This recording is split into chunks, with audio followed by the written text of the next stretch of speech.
Pretty much I come in first thing in the morning and I go through either Harmony or Skyward, whichever school I'm at that day, and check what kids are here. If kids have been absent for, a few days, they're for sure going to come down and see me.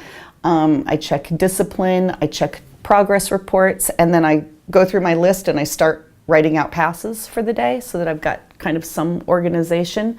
And then mostly it's meeting one-on-one with each student, trying to determine where they're at, what they need, what barriers we need to overcome that day. I try to keep in contact with teachers, administrators contact me if the kids are in trouble. I didn't have a lot of support when I was in high school to take that next step, and I didn't have, so I feel like having the opportunity to be that person, to be there for that child, to say, you can take this next step, whatever it is.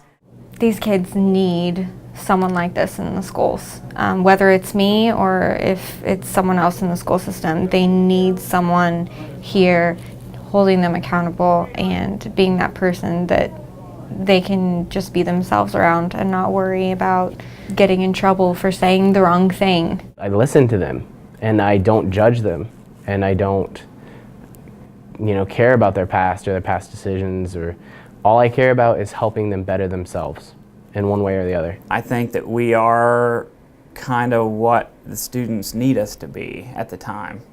So I think it's just moldable per person that we meet with. On top of grades increasing, credits being earned increasing, the behavior, which is causing students to get kicked out of school, miss days, which in turn drops their grades.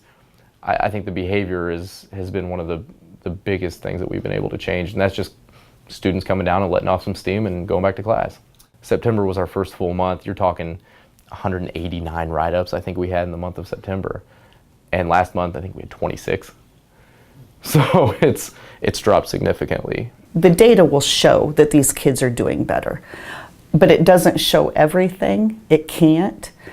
But I know, working with them one-on-one professionally, there are so many kids that have gone so much further in school, able to get their diploma, that I feel pretty strongly would not have been able to accomplish that without that one-on-one. They know I care about their grades, so they'll come in and say, hey, did you see that F's a D- now? I've got stories written up on a few of them already that are going to graduate high school this year, a couple seniors, and move on and actually go to college, something that they never thought was possible.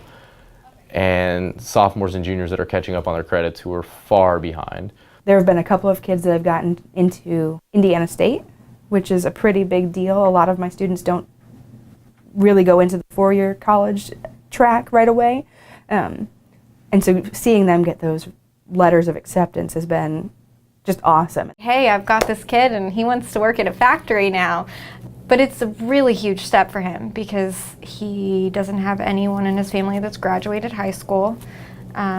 They all just kind of do whatever, and he's never had anyone pushing him to make those goals, and I get very, very proud of him. Probably 85% of my students or more, their family only has a high school diploma. I probably have 10 to 15% that don't even have that. We have a lot of students that literally don't understand what's past Crawford County's borders. And the increase of opioid use, and we're seeing an incline in heroin usage again. This is what our children are living with. This is what our children are dealing with. I have a young lady who has left her parents' home because her parents are meth addicts, and she's made the choice to remove herself from this situation. There's so much untapped potential in my students, and that frankly does not get a lot of screen time because people are just not into the idea of giving second chances or of thinking that people can change. So don't judge a book by its cover.